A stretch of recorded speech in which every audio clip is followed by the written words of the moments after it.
श्रीमद्भागवत साप्ताहिक कथा के चतुर्थ स्कंध का पंचदशो अध्याय में 15वां अध्याय। महाराज पृथु का जन्म होता है और उनका राज्य अभिषेक होता है।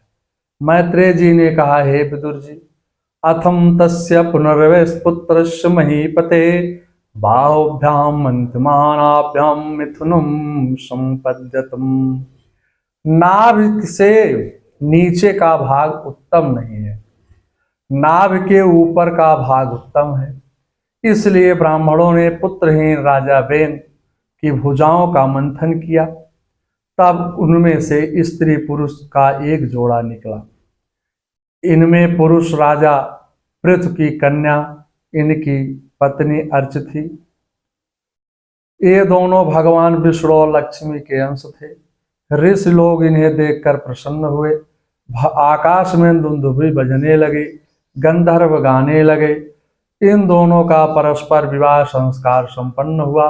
भगवान के दर्शन करने ब्रह्मा आदि सभी देवता आए। पृथ्वी के दाहिने हाथ में विष्णु की हस्तरेखाएं और चरणों में चरण चिन्ह देखकर उन्हें श्री हरि का अंश समझा। वेदवादी ब्राह्मणों ने पृथ्वी के राज्याभिषेक का आयोजन किया।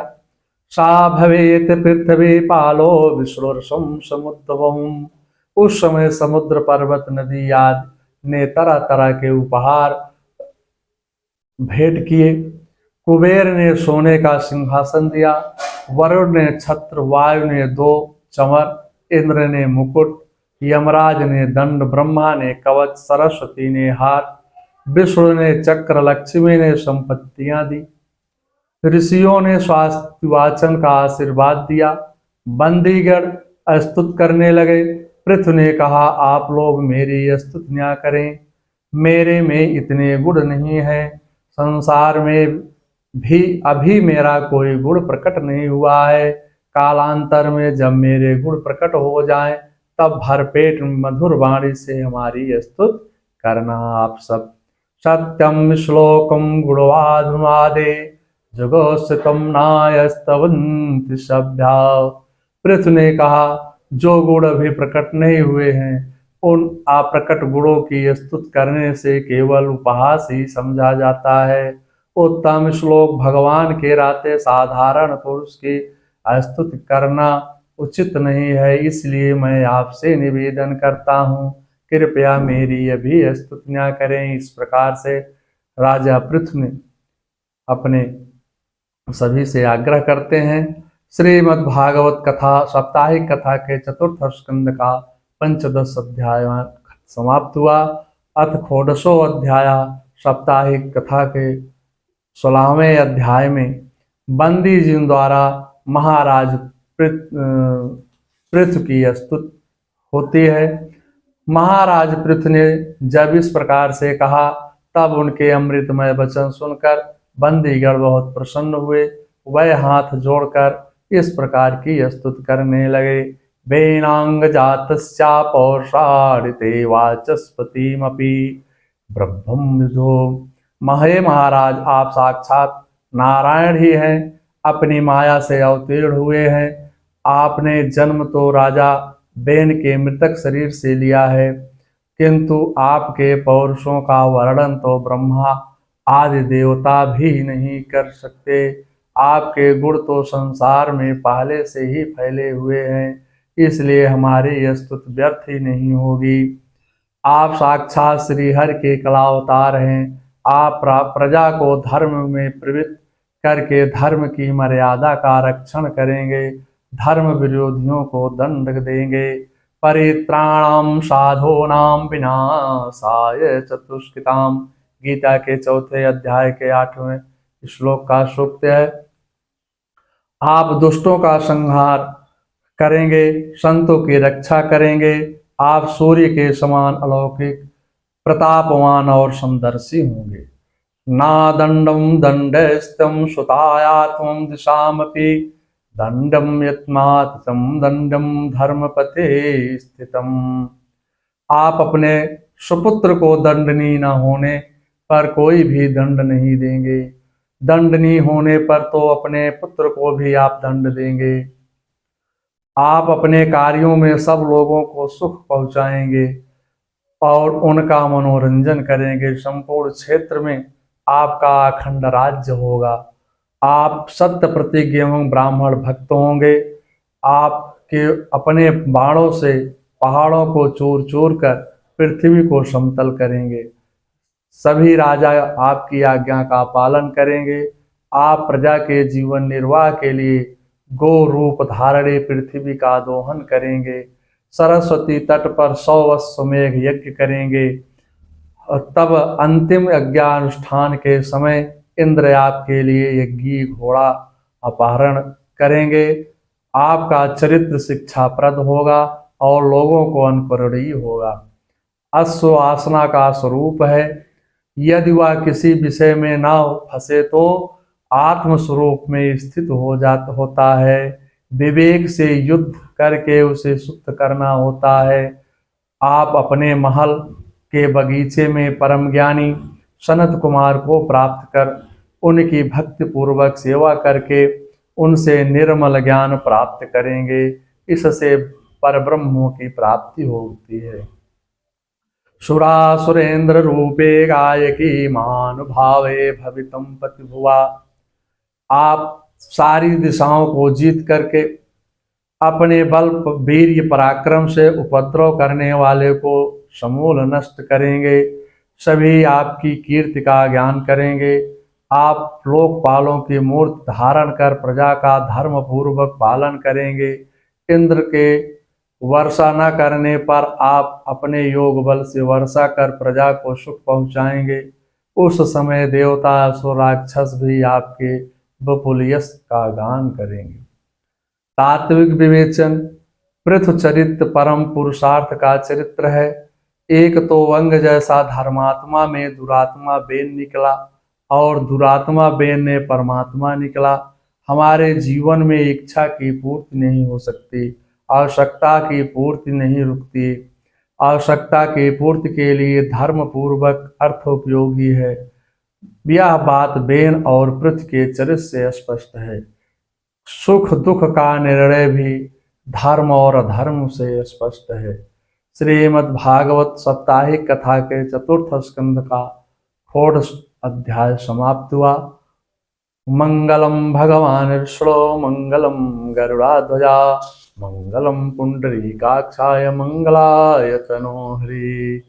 अथ साप्ताहिक श्रीमद् भागवत सामृत साप्ताहिक कथा के 17वां अध्याय। महाराज पृथु का पृथ्वी पर कुपित होना और पृथ्वी द्वारा उनकी स्तुति करना। मैत्रेय जी कहते हैं, हे विदुर जी, इस प्रकार जब बंदी जनों ने महाराज पृथु के गुण और कर्मों का बखान कर उनकी प्रशंसा की, तब उन्होंने भी उनकी प्रशंसा करके उनको वस्तुएं प्रदान कर संतुष्ट किया। उन्होंने ब्राह्मणों, सेवकों, मंत्रियों, पुरोहितों, व्यवसायियों और जो वहीं पर उपस्थित थे उन सब का यथोचित सम्मान किया। कस्माद्धारम गौरूपम धारणे बहुरूपणे यम दुदो पितृस्तम तो वत्सोदोहनम चाकिम। विदुर जी ने फिर पूछा, हे ब्राह्मण, पृथ्वी तो अपने रूप धारण करती है, उसने गौ का ही रूप क्यों धारण किया? महाराज पृथु ने उसका दोहन क्यों किया? जब महाराज पृथु ने उसे दुहा तब बछड़ा कौन बना और उस समय दोहने का पात्र क्या था? उन्होंने पृथ्वी को समतल कैसे किया? महाराज पृथु के यज्ञी यश का इंद्र ने अपहरण क्यों किया? सनत कुमार से ज्ञान प्राप्त कर वह राजर्षि किस गति को प्राप्त हुए? कृपया आप इन प्रश्नों का समाधान कर मेरे संदेह की निवृत्ति करने की कृपा करें। मैत्रेय जी ने कहा, हे विदुर जी, यद्यावश्यकं पुरुषं विप्रा मंत्रियो जनास्य पाला प्रया निर्णय क्षितिपृष्ठम एव सोदाम देहम पतिभ्यमोचनम। जब ब्राह्मणों ने महाराज पृथु का राज्याभिषेक करके उन्हें प्रजा का रक्षक उद्घोषित किया, तब प्रजा ने उनके पास जाकर कहा, हे महाराज, हम भूख से व्याकुल हो रहे हैं, हमारे शरीर भी सूख कर कांटे हो गए हैं, हम पेट की भीषण ज्वाला से जले जा रहे हैं। आप शरणागतों की रक्षा करने वाले हैं, इसलिए हमारे अन्न का प्रबंध करें। मैत्रेय जी कहते हैं, हे विदुर जी, प्रजा का करुण क्रंदन सुनकर महाराज पृथ बहुत देर तक विचार करते रहे। अंत में उन्हें अन्न के अभाव का कारण ज्ञात हो गया। पृथ्वी ने स्वयं ही अन्न एवं औषधियों को अपने भीतर छिपा लिया। इति व्यवस्थितं बुद्धस्य प्रतिगृहे सरासना। अपनी बुद्धि के से इस बात का निश्चय करके उन्होंने अपना धनुष उठाया और क्रोधित होकर पृथ्वी को लक्ष्य बना करके बाण चलाया।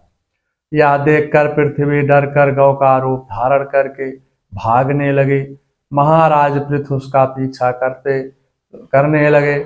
जब वह अत्यंत भयभीत दुखित चित्त से पीछे की ओर लौटे और कहने लगे, हे राजन, आप तो धर्म के तत्व को जानने वाले हैं। आप मुझ निरपराध स्त्री को मारना चाहते हैं। आप जैसे करुणामय दीन वत्सल पुरुष को गौ का प्रहार करना उचित नहीं है। स्त्री तो किसी की भी अवस्था में प्रहार करने योग्य नहीं है।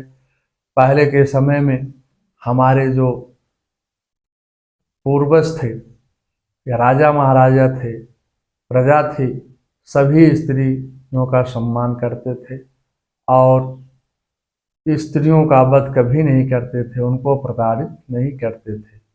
और आज के समय में सब ये भी समाज उल्टा है। आप और कहते हैं, गौ पृथ्वी कहती है कि आप प्रजापालक हैं, मेरी रक्षा करें। मैं तो एक सुदृढ़ नौका के समान हूँ। सारा संसार मेरे में ही स्थित है।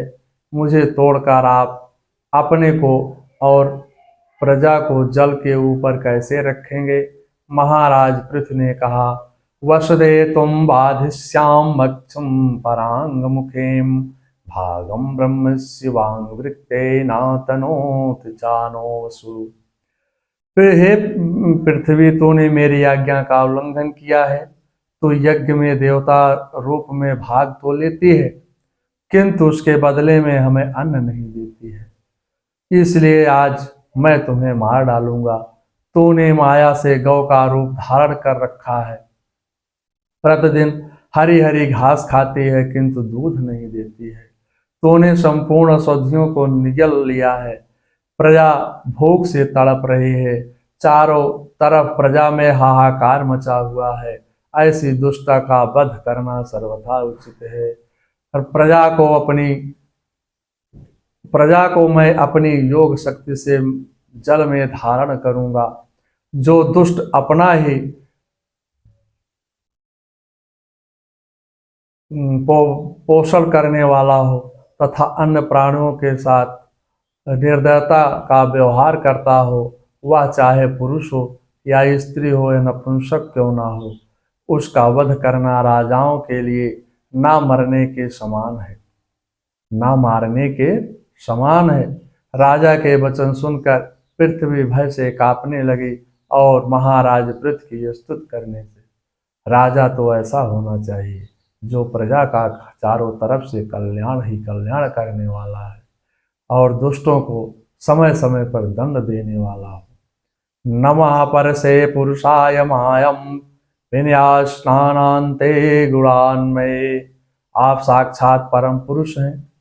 आप क्रोध ना करें। आपका स्वरूप राग द्वेषाद से सर्वथा रहित है। मैं आपको प्रणाम करती हूँ। आप ही अनेक रूप धारण कर जगत की रक्षा करते हैं। आपने ही वराह रूप धारण करके रसातल से बाहर निकला था। मेरा उद्धार करके आपका नाम धराधर पड़ा था। आज आप थोड़े से अन्न के पीछे मुझे मारने को तैयार हो गए हैं। मैं आपको प्रणाम करती हूँ। सावीर मूर्तिम समुद्धारो धरो यो मा पारुस्तम सिंहाससे। श्रीमद् भागवत साप्ताहिक कथा के चतुर्थ स्कंद का 17वां अध्याय समाप्त हुआ। ओम जयन्ते मंगला काले भद्रकाली कपालिनी दुर्गा क्षमा शिवा धात्री स्वाहा स्वधा नमस्तुते।